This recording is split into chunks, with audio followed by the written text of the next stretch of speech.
Ayon po sa Pag-asa, patuloy pa rin po ang pag-iiral ng malamig na hangin o northeast monsoon at nakakaapekto ngayon sa ating bansa.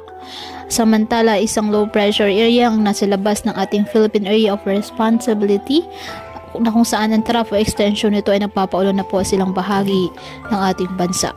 Mababa naman sa ngayon ang tsansa nitong pumasok ng ating Philippine Area of Responsibility at mababa rin ang tsansa na magiging bagyo.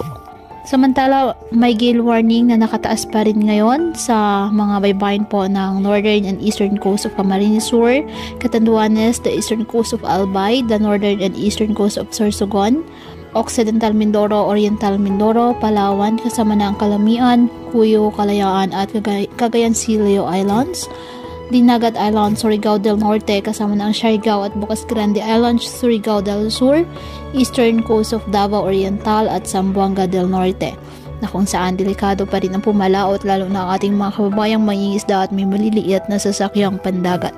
Ngayong araw, ang trough ng low pressure area ay nakakaapekto na sa Davao Region at Sac-Sargent, kaya asahan ng maulap na kalangitan na may kalat-kalat na pag-ulan at thunderstorms. Apektado naman po ng amihan ng Cagayan Valley, Cordillera Administrative Region, Aurora, Quezon, Bicol Region, Eastern Visayas at Caraga.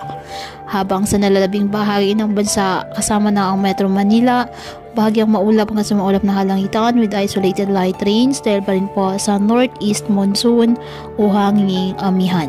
Kaya patuloy pa rin po natin na pinag-iingat ang ating mga kababayan sa banta pa rin ng mga pagbaha o pagguho ng lupa at ugaliin na magdala palagi ng payong o kahit anumang pananggaas sa ulan sa tuwing lalabas ng ating mga tahanan. At yan po muna ang update sa lagay ng panahon ngayong araw.